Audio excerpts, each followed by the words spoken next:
ಕೃಷ್ಣ ಒಬ್ಬ ಅದ್ಭುತವಾದಂಥ ರಾಜಕಾರಣಿ, ಕಲರ್ಫುಲ್ ರಾಜಕಾರಣಿ. ಎಂದೂ ಕೂಡ ಅವರು ಈ ಆಕಾಶ ತಲೆ ಮೇಲೆ ಬಿದ್ದಿರ್ತಾರ ಆಡೋದು, ಅಥವಾ ಈಗಿನ ರಾಜಕಾರಣಿಗಳಲ್ಲಿ ಕೆಲವರು ನೋಡ್ತೀವಿ ಬಾಯಿಗೆ ಬಂದಂಗೆ ಬೈದು ಬಿಡೋದು, ಪತ್ರಕರ್ತರ ಹತ್ರ ಮಾತಾಡಬೇಕಾದ್ರೂ ಕೂಡ ರೋಪ್ ಹಾಕೋದು. ಸೊ ಇಂಥವನ್ನೆಲ್ಲ ಎಂದೂ ಕೂಡ ಕೃಷ್ಣನಲ್ಲಿ ಕಂಡಿಲ್ಲ, ಎಂದೂ ಕೂಡ. ಆಮೇಲೆ ಅವ್ರದ್ದೊಂದು ವಿಚಿತ್ರವಾದಂಥ ಒಂದು ಸ್ಟೈಲ್ ಇತ್ತು ರೆಹಮಾನ್. ಈಗ ಸಪೋಸ್ ನೀವೇನಾದರೂ ಇಂಟರ್ವ್ಯೂಗೆ ಹೋದ್ರಿ ಅಂತ ತಿಳ್ಕೊಳ್ಳಿ. ಇಂಟರ್ವ್ಯೂಗೆ ಹೋದಾಗ ನೀವು ಅವ್ರ ಹತ್ರ ಮಾತಾಡಿದ್ರೆ ಅವರು ಸರ್ ನೋಡಿ ಈಗ ಕಾಂಗ್ರೆಸ್ ನಿಮ್ಮನ್ನು ಇಷ್ಟೊಂದು ಕಡೆಗಣಿಸ್ಬಿಟ್ಟಿದೆ ಏನಂತೀರಿ ಅಂತಂದರೆ ಅವ್ರಿಗೆ ಅದು ಹೇಳೋಕ್ಕೆ ಇಷ್ಟ ಇಲ್ಲ. ಅವಾಗ ಅವ್ರದ್ದೊಂದು ಪೆಕ್ಯುಲಿಯರ್ ಸ್ಟೈಲು ಅಂತಂದ್ರು ಅಂದರೆ 2 ಸರಿ ರಾಗ ಹೇಳಿದ್ರು ಅಂತಂದರೆ ನಿಮ್ಮ ಪ್ರಶ್ನೆಗೆ ಉತ್ತರ ಕೊಡೋಕೆ ಇಷ್ಟ ಇಲ್ಲ ಅಂತ. ಮುಂದೆ ಅವ್ರು ಹಿಂಗತ್ತೆ ಕೆಲವೇ ಶಬ್ದಗಳಲ್ಲಿ ಅದಿರುತ್ತೆ ಬಿಡಿ ರಾಜಕಾರಣ ಅಂದರೆ ನಿಲ್ಲಿಸ್ಬಿಡ್ತಾರೆ ಅವರು. ಅಂದ್ರೆ ಅದರ ಅರ್ಥ ಮುಂದಕ್ಕೆ ಹೋಗಬೇಕು ಅಂತ. ಅಂದರೆ ಬರೀ ಹೆಂಗೆ ಗೊತ್ತಾ, ತಮ್ಮ ಲ್ಯಾಂಗ್ವೇಜಿಂದ, ತಮ್ಮ ಬಾಡಿ ಲ್ಯಾಂಗ್ವೇಜಿಂದ ಎಷ್ಟರ ಮಟ್ಟಿಗೆ ಅವ್ರು ಎದುರುಗಡೆ ಇದ್ದಂಥವರಿಗೆ ಸಂದೇಶ ರವಾನಿಸ್ತಾ ಇದ್ರು ಅಂತಂದರೆ ಭಾಳ ಅದ್ಭುತ. ರೆಹಮಾನ್ ಇಲ್ಲಿ ಒಂದು ಸಂಗತಿನ ಹೇಳಬೇಕು. ನಾವು ದೃಶ್ಯಾವಳಿಗಳನ್ನು ನೋಡ್ತಾ ಇದ್ದೀವಿ ಕೆಂಗೇರಿನಲ್ಲಿ ಎಸ್ ಟಿ ಸೋಮಶೇಖರ್ ಕೂಡ ಈ ಸಂದರ್ಭದಲ್ಲಿದ್ದರು. ಪುಷ್ಪವನ್ನು ಪುಷ್ಪ ಎರಚೋದ್ರ ಮುಖಾಂತರ ಅವರಿಗೆ ಗೌರವ ನಮನವನ್ನು ಸಲ್ಲಿಸಲಾಗಿದೆ. ಪುಷ್ಪವನ್ನು ಸಲ್ಲಿಸಿದ್ದಾರೆ ಎಸ್ ಟಿ ಸೋಮಶೇಖರ್. ಇಕ್ಕೆಲಗಳಲ್ಲಿ ಜನ ಸೇರಿರುವಂಥ ರೀತಿ ಇದು ಕೃಷ್ಣ ಅವರ ಜನಪ್ರಿಯತೆಗೆ ಸಾಕ್ಷಿ. ಅಜಾತ ಶತ್ರು, ಕೆಲವರು ಏನೇ ದ್ವೇಷ ಮಾಡಿದ್ರು ಕೂಡ ಕೃಷ್ಣ ಅವರು ಅದನ್ನು ಅವ್ರು ಮುಂದುವರಿಸ್ತಾ ಇರಲಿಲ್ಲ. ಆ ದ್ವೇಷ ಮಾಡ್ತೀರಾ ಮಾಡ್ಕೊಳ್ಳಿ, ಅದು ನಿಮಗೆ ಬಿಟ್ಟಿದ್ದು ಮಾಡ್ಕೊಳ್ಳಿ ಅಂತ. ನನಗನ್ಸುತ್ತೆ ಏನಂದರೆ ಆರಂಭದ ದಿನದಿಂದ ಅವ್ರು ಏನೇ ವಿದೇಶದಲ್ಲಿ ಓದಿ ವಾಪಸ್ ಬಂದರು, ಅದೆಲ್ಲಾದರೂ ಕೂಡ ರಾಮಕೃಷ್ಣಾಶ್ರಮದ ಬೇರುಗಳಿದಾವಲ್ಲ ಅವ್ರ ಜೀವನದಲ್ಲಿ ಬಹಳಷ್ಟು ಬದಲಾವಣೆ ತಂದುಬಿಡ್ತು ಅಂತ. ಒಂದ್ಸರಿ ನಾನು ಅವ್ರನ್ನ ಇಂಟರ್ವ್ಯೂ ಮಾಡೋಂಥ ಸಂದರ್ಭದಲ್ಲಿ ನಾನು ಹೇಳಿದೆ, ಏನು ಸರ್ ಇಷ್ಟೊಂದು ಅವಮಾನಗಳನ್ನು ಎದುರಿಸ್ತಾ ಇದ್ದೀರಿ ನೀವೇನು ಮಾತಾಡ್ತಿರಲ್ಲ ಅಂತ. ಏನು ಮಾತಾಡಬೇಕು ಅಂತ ಕೇಳಿದ್ರು ಅವರು. ಅವಾಗ ರಾಮಕೃಷ್ಣ ಪರಮಹಂಸದ ಒಂದು ಕತೆ ಹೇಳಿದೆ ನಾನು. ಸರ್, ಒಂದು ಸರ್ಪ ಎಲ್ಲರನ್ನೂ ಹೆದರಿಸ್ತಾ ಇತ್ತಂತೆ, ಕಂಡವ್ರನ್ನ ಬುಸ್ಕೊಡ್ತಾ ಇತ್ತಂತೆ, ಜನ ಎದ್ನೋ ಬಿದ್ನೋ ಅಂತ ಓಡೋಗ್ಬಿಡಾರಂತೆ, ಅದಕ್ಕೇನೋ ಒಂದು ಮಜಾ ತಗೊಳ್ತಿತ್ತಂತೆ ಹೆದರಿಸಿ. ಆಮೇಲೆ ಒಬ್ಬ ಸನ್ಯಾಸಿ ಹೋಗ್ತಾ ಇದ್ದಂತ ದಾರಿನಲ್ಲಿ, ಅವ್ನು ಹೇಳಿದಂತೆ ಹಾವಿಗೆ, ಇಲ್ಲಪ್ಪ ನೀನು ಈ ಥರ ಎಲ್ಲ ಮಾಡಬಾರ್ದು, ಜನಗಳನ್ನ ಹೆದರಿಸಬಾರ್ದು ನೀನು ಅಂತ ಹೇಳಿದ. ಅದಕ್ಕೆ ಜ್ಞಾನೋದಯ ಆಗ್ಬಿಡ್ತಂತೆ, ಅದು ಸುಮ್ಮನೆ ಆಗ್ಬಿಡ್ತಂತದ್ದು. ಜನ ನೋಡಿದ್ರಂತೆ, ಯಾಕೋ ನಮ್ಮನ್ನು ಹೆದರಿಸ್ತಿಲ್ವಲ್ಲ, ಇದು ಹೆಡೆ ಬೀಸ್ತಿಲ್ವಲ್ಲ, ಬುಸ್ ಅಂತಿಲ್ವಲ್ಲ. ಸರಿ, ಮೆಲ್ಲ ಕಲ್ಲೆಸೆಗೆ ಶುರು ಮಾಡಿದ್ರಂತೆ, ಸಣ್ಣ ಸಣ್ಣ ಕಲ್ಲುಗಳನ್ನು. ಕೊನೆಗೇನು ಅಂದರೆ ಕಡ್ಡಿ ತಗೊಂಡು ಟಿವಿಯಾಗಿ ಶುರು ಮಾಡಿದ್ರಂತೆ. ಕೊನೆಗೆ ಗೊತ್ತಾಯ್ತಂತ ಏನೂ ಮಾಡಲ್ಲ ಅಂತ ಬಾಲ ಹಿಡಿದು ಹುಡುಗರು ಎಳೆಯಕ್ಕೆ ಶುರು ಮಾಡ್ಬಿಟ್ರಂತೆ. ಕೆಲ ದಿನಗಳ ನಂತರ ಅದೇ ಮಾರ್ಗದಲ್ಲಿ ಸನ್ಯಾಸಿ ಬರ್ತಾ ಇದ್ದಂತೆ. ಈ ಹಾವಿಗೆ ಚಿತ್ರಹಿಂಸೆ ಕೊಡ್ತಾ ಇದ್ರಂತೆ ಜನಗಳು. ಸನ್ಯಾಸಿ ಅವ್ರನ್ನೆಲ್ಲ ಬಿಡಿಸಿ ಹಾವಿಗೆ ಹೇಳಿದಂತೆ, ಯಾಕಪ್ಪ ನೀನು ಇಂಥ ಸ್ಥಿತಿ ಬಂತು ಅಂತ. ಅದಕ್ಕೆ ಹಾವು ಹೇಳ್ತಂತೆ, ಬುದ್ಧಿ ನೀವೇ ಹೇಳಿದ್ರಲ್ಲ ಹಿಂಗೆಲ್ಲ ಮಾಡಬೇಡಿ ಅಂತ ಹೇಳಿದಿ ಅಂತ.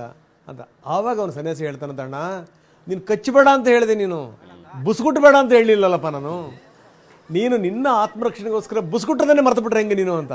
ಅದಕ್ಕೆ ನಾನು ಕೃಷ್ಣ ಅವ್ರಿಗೆ ಕೇಳಿದೆ, ಸರ್ ನೀವು ಕಚ್ಚೋದು ಬೇಡ ಸರ್, ಬುಸ್ಗುಟ್ಟದರೆ ಬೇಡವಾ ಸರ್ ಅಂತ ಹೇಳಿ ಅಂತ. ಅದಕ್ಕೆ ಅವರು ರಾಮಕೃಷ್ಣಾಶ್ರಮದ ದಿನಗಳಿಗೆ ಜ್ಞಾಪಿಸ್ಕೊಂಡ್ರಪ್ಪ, ರಾಮಕೃಷ್ಣಾಶ್ರಮದ ಶಾಲೆ ಜ್ಞಾಪಿಸ್ಕೊಂಡ್ರು. ನೀವು ರಾಮಕೃಷ್ಣ ಪರಮಹಂಸರ ಕಥೆ ಹೇಳಿದ್ರಿ, ನಾನು ಅವರಿಂದ ತುಂಬ ಪ್ರಭಾವಿತನಾದಂಥವನು ಅಂಥೇಳಿ ಸುದೀರ್ಘವಾಗಿ ಕೃಷ್ಣ ಮಾತಾಡಿದ್ರು. ಅಂದರೆ ಮಾತಿನ ಲಹರಿಗೆ ಕೃಷ್ಣ ಬಂದ್ಬಿಟ್ರೆ ಕೃಷ್ಣ ಅವ್ರ ಮಾತುಗಳನ್ನ ಕೇಳೋಕ್ಕೆ ಚಂದ. ಇಷ್ಟ ಇಲ್ಲ ಅಂತಂತಂದ್ರೆ ಅದಕ್ಕಿಂತ ದೊಡ್ಡ ಬೋರ್ ಸಂದರ್ಶನ ಯಾವುದೂ ಇರ್ತಿರ್ಲಿಲ್ಲ. ಅವ್ರಿಗೆ ಗೊತ್ತಾಗೋದು ಯಾವ ವಿಚಾರ ಎತ್ಕೊಂಡು ಎಷ್ಟು ಮಾತಾಡಬೇಕು, ಇದು ಮಾತಾಡಿದ್ರೆ ಇದ್ರ ಪರಿಣಾಮ ಎಷ್ಟಾಗುತ್ತೆ. ನೀವು ಕೂಡ ಚಲನಚಿತ್ರಗಳಲ್ಲಿ ಅಭಿನಯ ಮಾಡಿರೋರು, ನಾನು ಒಂದು ಸಂಗತಿಯಲ್ಲಿ ಹೇಳಲೇಬೇಕು, ಚಿತ್ರರಂಗಕ್ಕೂ ಕೃಷ್ಣ ಅವ್ರಿಗೂ ಭಾರಿ ಒಂದು ಅವಿನಾಭಾವ ಸಂಬಂಧ. ಈ ಸಂದರ್ಭದಲ್ಲಿ ನನಗೆ ದ್ವಾರಕೇಶ್ ನೆನಪಾಗ್ತಾ ಇದ್ರು. ಮೊನ್ನೆ ನಮ್ಮನ್ನು ಬಿಟ್ಟು ಹೋಗ್ಬಿಟ್ರು ದ್ವಾರಕೇಶ್. ಇವರು ಈ ಜನಸ್ಪಂದನ ಕಾರ್ಯಕ್ರಮ ಮಾಡ್ತಾ ಇದ್ರು. ಬಹುಶಃ ಒಂದು ರಾಮಕೃಷ್ಣ ಹೆಗಡೆ ಅವ್ರ ನಂತರ ಈ ಶುರು ಮಾಡೋದಂತಾರೆ ಇವರನ್ನೇ. ಅದನ್ನ ಅದ್ರ ಕುಮಾರಸ್ವಾಮಿ ಇನ್ನೂ ಇಷ್ಟು ಎತ್ತರ ತಗೊಂಡೋದ್ರು, ಬೇರೆ ವಿಚಾರ. ಹೌದೌದು, ಜನದ ದರ್ಶನ ಮಾಡಿ ಅದಾದ್ಮೇಲಿಂದ ಹೆಂಗೆ ಗೊತ್ತಾ, ಸಿದ್ದರಾಮಯ್ಯ ಆವಾಗ ಜನತಾ ದರ್ಶನ ಮಾಡ್ತಾರೆ, ಆದ್ರೂ ಕೂಡ ಅಷ್ಟೊಂದು ಸೀರಿಯಸ್ ಆಗಿ ಮಾಡಿಲ್ಲ. Correct sir. S M Krishna ಅವರು ಜನತಾ ದರ್ಶನ ಮಾಡ್ತಿರ್ತಾರೆ. ಆ ಸಂದರ್ಭದಲ್ಲಿ ಸಾಮಾನ್ಯ ಜನರ ಸಾಲಿನಲ್ಲಿ ಒಬ್ಬ ವ್ಯಕ್ತಿ ನಿಂತ್ಕೊಂಡಿರ್ತಾರೆ, ದ್ವಾರಕೇಶ್. ಆ ದ್ವಾರಕೇಶ್ ಅವ್ರು ನೋಡಿದ ತಕ್ಷಣನೇ ಎಸ್ ಎಂ ಕೃಷ್ಣ ಅವ್ರಿಗೆ ಮನಸ್ಸಿಗೆ ಬೇಜಾರಾಗ್ಬಿಡುತ್ತೆ. ಅರೆ ನೀವ್ಯಾಕೆ ಇಲ್ಲಿ ನಿಂತೀರಿ ಅಂತ ಕೇಳ್ತಾರೆ. ಅದಕ್ಕೆ ಅವ್ರು ಹೇಳ್ತಾರೆ, ನೋಡಿ ನಾನು ಎಂತೆಂಥ ಚಿತ್ರಗಳನ್ನು ಮಾಡಿದ್ದೆ, ನಾನು ರಜನಿಕಾಂತನ್ನ ಹಾಕೊಂಡು ಚಿತ್ರ ಮಾಡಿರುವಂಥವನು, ನಾನು ಆಫ್ರಿಕಾದಲ್ಲಿ ಚಿತ್ರ ಶೂಟಿಂಗ್ ಮಾಡಿರುವಂಥವನು, ಸಿಂಗಾಪುರಲ್ಲಿ ಮಾಡಿರೋಂಥವ್ನು, ನಾನೀಗ ತುಂಬ ಕೆಟ್ಟದಿಲ್ಲಿದ್ದೀನಿ ನಾನು ಅಂತ. ಹಾಗೆ ಇಬ್ಬರು ಮಾತಾಡ್ತಾ ನಿಂತ್ಕೋತಾರೆ. ಎಷ್ಟು ಚೆನ್ನಾಗಿದೆ ಅದು ಸಂಭಾಷಣೆ ಅಂದರೆ. ಆವಾಗ ಟೆಲಿವಿಷನ್ ಇರಲಿಲ್ಲ. ನಿಜವಾಗ್ಲೂ ಹೇಳ್ತೀನಿ, ಎಷ್ಟು ಅದ್ಭುತವಾಗಿತ್ತು ಅಂತಂದರೆ ತುಂಬ ಚೆನ್ನಾಗಿ ಮಾತಾಡ್ತಾರೆ, ತುಂಬ ಚೆನ್ನಾಗಿ ಮಾತಾಡಿ, ಎಷ್ಟು ನಿಮಗೆ ವಯಸ್ಸು ಅಂತ ದ್ವಾರಕೇಶ್ ಅವ್ರ ವಯಸ್ಸು ಹೇಳ್ತಾರೆ. ಅಲ್ಲ, ಕನ್ನಡದ ಕುಳ್ಳನಿಗೆ ಇಷ್ಟು ಬೇಗ ಇಷ್ಟೊಂದು ವಯಸ್ಸಾಗ್ಬಿಡ್ತಾ ಅಂತ. ಅವರು ತಮಾಷೆ ಮಾಡ್ತಾರೆ ಅವ್ರಿಗೆ. ಆಮೇಲೆ ಹೇಳ್ತಾರೆ, ಯೋಚನೆ ಮಾಡಬೇಡಿ, ಸರ್ಕಾರ ನಿಮ್ಮ ಜೊತೆಗಿದೆ ಅಂತ ಹೇಳಿ HSR ಲೇಔಟಲ್ಲಿ ಒಂದು ದೊಡ್ಡ ಸೈಟನ್ನು ಬಿಡುಗಡೆ ಮಾಡ್ತಾರೆ, ಅಲಾಟ್ ಮಾಡ್ತಾರೆ. ಅದಾದ ನಂತರ ಬೇರೆ ಚಲನಚಿತ್ರ ಅವ್ರಿಗೆ ಹಿಟ್ ಆಗುತ್ತೆ, ದುಡ್ಡು ಬರುತ್ತೆ, ಅದಾದ್ಮೇಲೆ ದೊಡ್ಡ ಮನೆ ಕಟ್ತಾರೆ. ಅದೇ ಮನೆಯಲ್ಲೇ ರಿಷಬ್ ಶೆಟ್ಟಿ ಇವಾಗಿರೋವಂಥದ್ದು. ಆ ಸೈಟನ್ನು ಕೊಟ್ಟಿದ್ದು SM ಕೃಷ್ಣ. ಅಂದರೆ ಒಂದು ಅವಿನಾಭಾವ ಸಂಬಂಧ. ಈ SM ಕೃಷ್ಣ ಅವ್ರದ್ದು ಹೆಂಗೆ ಅಂದರೆ ಶಿಸ್ತಿನ ಸಿಪಾಯಿ. ಇಷ್ಟು ಟೈಮಿಂಗ್ ಅಂದರೆ ಇಷ್ಟು ಟೈಮಿಂಗು. ನಾವು ಮಾತಾಡ್ತೀವಿ, ಇನ್ನಷ್ಟು ಸಂಗತಿಗಳು ನಿಮಗೆ ಹೇಳ್ತೀವಿ. ಬನ್ನಿ, ಬಾಲಕೃಷ್ಣ ಮಾತಾಡ್ತಾ ಇದ್ದಾರೆ ನೋಡೋಣ. ಬೆಂಗಳೂರಿಗೆ ಆಧುನಿಕ ಸ್ಪರ್ಶವನ್ನು ಕೊಟ್ಟಂಥ ನಾಯಕ. ಸಿಲಿಕಾನ್ ಸಿಟಿ ಅಂತೇಳಿ ನಾವು ಬೆಂಗಳೂರನ್ನು ಇವತ್ತೇನು ಕರೀತಾ ಇದ್ದೇವೆ, ಅದಕ್ಕೆ ಮೂಲ ಕಾರಣ SM ಕೃಷ್ಣರವರು. ರಾಜಕೀಯದ ಎಲ್ಲ ಮಜಲನ್ನುಗಳು ಕೂಡ ಅನುಭವಿಸಿದಂಥವ್ರು SM ಕೃಷ್ಣ ಅವರು. ರಾಜ್ಯಸಭಾ ಸದಸ್ಯರಾಗಿ, ಲೋಕಸಭಾ ಸದಸ್ಯರಾಗಿ, ವಿಧಾನ ಪರಿಷತ್ ಸದಸ್ಯರಾಗಿ, ವಿಧಾನಸಭೆ ಸದಸ್ಯರಾಗಿ ಎಲ್ಲ ರಾಜಕೀಯದ ಮಜಲುಗಳನ್ನು ಕೂಡ ಅನುಭವಿಸಿದಂಥವರು. ಕೇಂದ್ರದಲ್ಲಿ ಸಚಿವರಾಗಿ, ಗವರ್ನರ್, ರಾಜ್ಯಪಾಲರಾಗಿ, ಮಹಾರಾಷ್ಟ್ರದ ರಾಜ್ಯಪಾಲರಾಗಿ, ಬಹುಶಃ ಅತ್ಯಂತ ಅವರ ಸುದೀರ್ಘವಾದಂಥ ರಾಜಕಾರಣದಲ್ಲಿ ನಮ್ಮ ಕರ್ನಾಟಕ ರಾಜ್ಯಕ್ಕೆ ಅವ್ರದ್ದೇ ಆದಂಥ ಒಂದು ದೊಡ್ಡ ಕೊಡುಗೆ ಇದೆ. ಉತ್ತರ ಕರ್ನಾಟಕದಲ್ಲಿ ನೀರಾವರಿ ವಿಚಾರದಲ್ಲಿ ನಿನ್ನೆ ವಿಧಾನಸಭೆಯಲ್ಲಿ ಚರ್ಚೆ ಮಾಡ್ತಕ್ಕಂಥ ಸಂದರ್ಭದಲ್ಲಿ HK ಪಾಟೀಲರು ಪ್ರಸ್ತಾಪ ಮಾಡಿದ್ರು. ಅವರ ಮುಖ್ಯಮಂತ್ರಿ ಅವಧಿಯಲ್ಲಿ ಸುಮಾರು 30% ಬಡ್ಜೆಟ್ ಹಣವನ್ನು ಉತ್ತರ ಕರ್ನಾಟಕದ ನೀರಾವರಿಗೆ ಖರ್ಚು ಮಾಡಿದಂಥವ್ರು. ಅವರೆಂದೂ ಕೂಡ ನಾನು ಈ ಕೆಲಸ ಮಾಡಿದ್ದೀನಿ ಅಂತಕ್ಕಂಥ ಮಾತನ್ನು ಯಾರ ಹತ್ರನೂ ಹೇಳ್ಕೊಳ್ತಾ ಇರಲಿಲ್ಲ. ಇವತ್ತಿನ ರಾಜಕಾರಣಿಗಳು ನಾವು ಸ್ವಲ್ಪ ಆದರೂ ಕೂಡ ಹೇಳ್ತಕ್ಕಂಥದ್ದು ಜಾಸ್ತಿ. ನೋಡಿ, ಬಾಲಕೃಷ್ಣ ಮನಸ್ಸಿನ ಮಾತುಗಳನ್ನ ಹೇಳ್ತಾ ಇದ್ರು, ಅವ್ರು ಎಂದೂ ಕೂಡ ಮಾಡಿದ್ದನ್ನು ಹೇಳ್ತಿರ್ಲಿಲ್ಲ ಅಂತ. ಈಗಿನ ರಾಜಕಾರಣಿಗಳು ಆಡ್ತಾರೆ, ಮಾಡಲ್ಲ. ಆಡದೆ ಮಾಡುವವನು ರೂಢಿಯೊಳಗೆ ಉತ್ತಮನು ಅನ್ನುವಂಥ ಮಾತಿದೆಯಲ್ಲ, ಹಾಗೆ ಕೃಷ್ಣ ಹಲವಾರು ಕೆಲಸಗಳನ್ನು ಮಾಡಿದ್ದಾರೆ, ಆದರೆ ಹೇಳ್ಕತಿರ್ಲಿಲ್ಲ ಅಂತ. ಕೃಷ್ಣ ಅವರ ಅಂತಿಮ ಯಾತ್ರೆ ಸಾಗ್ತಾ ಇರುವಂಥದ್ದನ್ನು ನೋಡ್ತಾ ಇದ್ವಿ. ಬಿಡದಿ ತಲುಪಿದೆ ನೋಡಿ, ರಸ್ತೆಯ ಇಕ್ಕೆಲಗಳಲ್ಲಿ ನಿಂತಿರುವಂತಹ ಜನ ಎಲ್ಲರೂ ಪುಷ್ಪವೃಷ್ಟಿಯನ್ನು ಮಾಡ್ತಾ ಇದ್ದಾರೆ, ಪುಷ್ಪಾರ್ಚನೆಯನ್ನು ಮಾಡಿ ಅಂತಿಮ ನಮನವನ್ನು ಸಲ್ಲಿಸಿದ್ದಾರೆ. ಸೊ ಹೀಗೆ ಬೇರೆ ಬೇರೆ ಭಾಗಗಳಲ್ಲಿ ಈಗ ಬಿಡದಿ, ರಾಮನಗರ, ಚನ್ನಪಟ್ಟಣ ಇಲ್ಲಿ ಕೆಲವೊಂದಷ್ಟು ಸ್ಟಾಪ್ಗಳನ್ನು ಕೊಡ್ತೀವಿ ಅಂತ ಹೇಳಿದರು. ಕೇವಲ ಒಂದು 2-3 ನಿಮಿಷ, ಒಂದು 5 ನಿಮಿಷ ಜಾಸ್ತಿ ಅಂತ ಹೇಳಿದ್ರೆ ಅಷ್ಟು ಮಾತ್ರ ನಾವು ಸ್ಟಾಪ್ ಕೊಡ್ತೀವಿ, ಅಲ್ಲೇ ನೀವು ಬಂದು ನಿಮ್ಮ ಅಂತಿಮ ನಮನವನ್ನು ಸಲ್ಲಿಸಿ ಅನ್ನುವಂಥದ್ದನ್ನು ಹೇಳಿದರು. ನೋಡಿ, ಈಗ ರಾಮನಗರದ ಐಜೂರು ಸರ್ಕಲ್ ಬಳಿನೂ ಕೂಡ ಅಂತಿಮ ನಮನಕ್ಕೆ ವ್ಯವಸ್ಥೆ ಮಾಡಿದರೆ. ಈಗ ಬಿಡದಿ ದಾಟಿದೆ, ಬಿಡದಿಯಿಂದ ರಾಮನಗರ, ಚನ್ನಪಟ್ಟಣ, ಸೊ ಈ ಮಾರ್ಗವಾಗಿ ಮದ್ದೂರು ತಲುಪುತ್ತೆ SM ಕೃಷ್ಣ ಅವರ ಅಂತಿಮ ಯಾತ್ರೆ. ನೋಡಿ, 92 ವರ್ಷ ಮುಟ್ಟಿರುವಂಥವ್ರು ತುಂಬ ಕಡಿಮೆ. ಸರ್, ಇನ್ನೇನು ಕೆಲವೇ ಕ್ಷಣಗಳಲ್ಲಿ ಬಿಡದಿ ತಲುಪುತ್ತೆ ಪಾರ್ಥಿವ ಶರೀರ. ನಾವು ಮಾತಾಡ್ತಾ ಇದ್ವಿ, SMKಗೆ ಪುಷ್ಪ ನಮನವನ್ನು ಸಲ್ಲಿಸೋದಕ್ಕೆ ಎಲ್ಲರೂ ಕೂಡ ತಯಾರಿ ಮಾಡ್ಕೊಂಡಿರುವಂಥದ್ದು. ಕೆಂಗೇರಿಯ ದೃಶ್ಯಗಳನ್ನು ಈ ಹಿಂದೆ ನಾವು ಗಮನಿಸ್ತಾ ಇದ್ವಿ. ST ಸೋಮಶೇಖರ್ ಅವರು ಕೂಡ ಇದ್ರು. ಇನ್ನು ಧೀಮಂತ ನಾಯಕನ ಫೋಟೋ ಇರಿಸಿ ಸಕಲ ಸಿದ್ಧತೆಯನ್ನು ಮಾಡ್ಕೊಂಡಿದ್ದಾರೆ. ರಸ್ತೆಯ ಪಕ್ಕದಲ್ಲಿ ಒಂದು ಫೋಟೋ ಇಟ್ಟು ನೋಡಿ, ಇದೇ ದೃಶ್ಯಗಳು ತಾವು ನೋಡ್ತಾ ಇದ್ದೀರಿ. SM ಕೃಷ್ಣ ಅವರ ಒಂದು ಫೋಟೋ, ಅದಕ್ಕೆ ಮಾಲಾರ್ಪಣೆಯನ್ನು ಮಾಡಿ ಅಲ್ಲಿ ಜನ ಕಾಯ್ತಾ ಇದ್ದಾರೆ. నేను ಬಿಡದಿಗೆ ಬಂದಾಗ ಈ ಅಂತಿಮ ಯಾತ್ರೆ ತಾವು ಪುಷ್ಪ ನಮನವನ್ನು ಸಲ್ಲಿಸಬೇಕು, ಪುಷ್ಪಾರ್ಚನೆ ಮಾಡಿ ಅಂತಿಮ ನಮನವನ್ನು ಸಲ್ಲಿಸೋದಕ್ಕೆ ಧೀಮಂತ ನಾಯಕನಿಗೆ ಕಾಯ್ತಾ ಇರುವಂಥ ಸಾರ್ವಜನಿಕರು. ನಾನು ಹೇಳ್ತಾ ಇದ್ದಾರೆ ನೀನು ಅಂದರೆ 90 ದಾಟದಂಥವ್ರು ಇಬ್ಬರೇ ಇರೋದು. ಒಬ್ಬರು ದೇವೇಗೌಡರು, ಇನ್ನೊಬ್ಬರು SM ಕೃಷ್ಣ ಅವರು. ದೇವೇಗೌಡರು ಸಾಧನೆ ದೊಡ್ಡದು, ಅಡ್ವಾಣಿ ರಾಷ್ಟ್ರೀಯ ಮಟ್ಟದಲ್ಲಿ ಅಲ್ಲ, ನಾನು ರಾಜ್ಯ ಮಟ್ಟದಲ್ಲಿ ನಮ್ಮ ಕಣ್ಣೆದುರುಗಡೆ ಇದ್ದಂಥವ್ರು. ನಿಜ ನೋಡಿ, ಇರೋದ್ರಲ್ಲಿ ಒಬ್ಬರು ಈಗ ಕಣ್ಮರೆ ಆಗ್ಬಿಟ್ರು.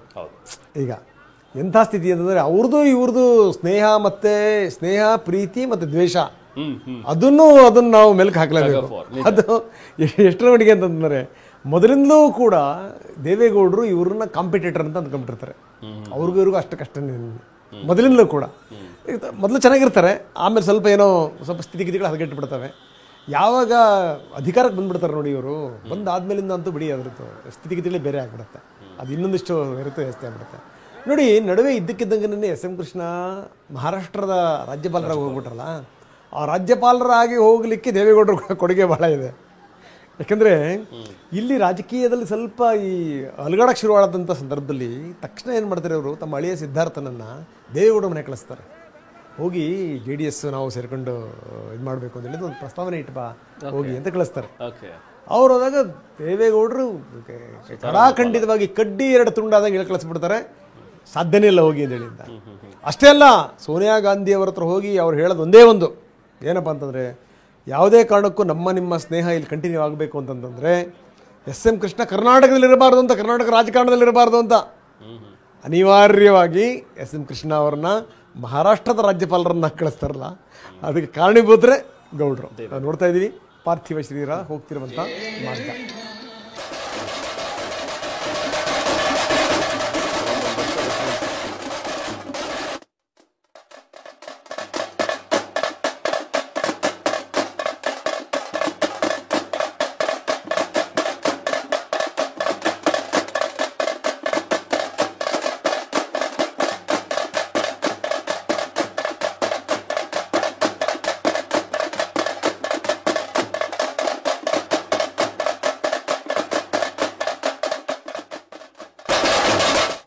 ಸೊ ಹೀಗೆ ಅಂತಿಮ ದರ್ಶನಕ್ಕೆ ಜನಸಾಗರ ಅಲ್ಲಿ ನೆರೆದಿರುವಂಥದ್ದನ್ನು ನೋಡ್ತಾ ಇದ್ದೀವಿ. ಜನ ರಸ್ತೆಯ ಪಕ್ಕದಲ್ಲೆಲ್ಲ ಇದ್ದಾರೆ. ಸೊ ಬಿಡದಿಲಿ ಇದು ಕಂಡುಬಂದ ಇರುವಂತಹ ದೃಶ್ಯಗಳು. ಸ್ಥಳದಲ್ಲಿ ನಾವು ಪ್ರತಿನಿಧಿ ಮಾಲ್ತೇಶ್ ಜಗೀನ್ ಇದ್ದಾರೆ.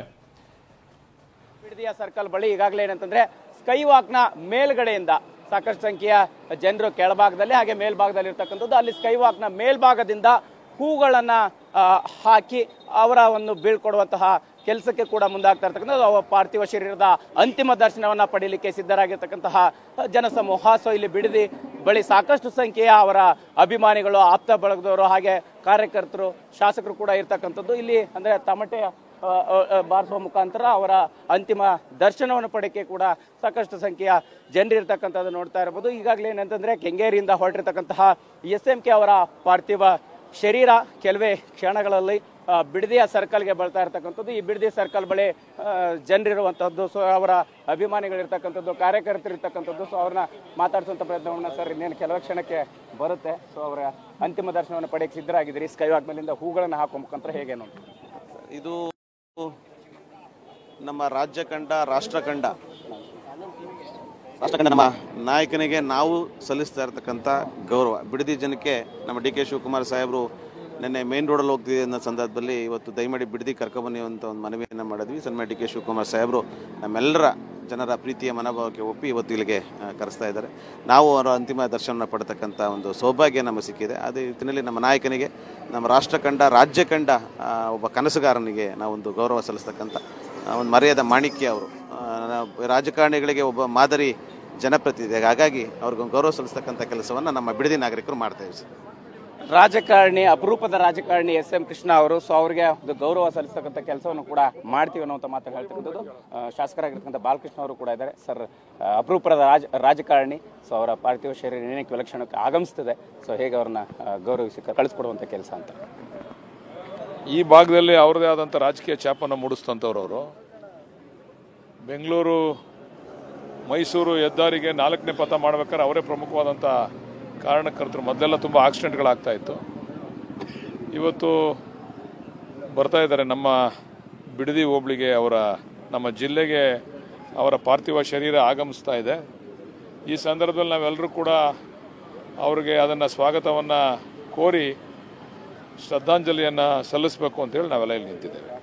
ಸರಿ, ಅದೇ ಈ ಮಾರ್ಗ ಮುಖಾಂತರವಾಗಿ ಇನ್ನೇನು ಪಾರ್ಥಿವ ಶರೀರ ಹೊರಡುತ್ತೆ, ನೀವೇನು ಹೇಳಕ್ಕೆ ಸರ್?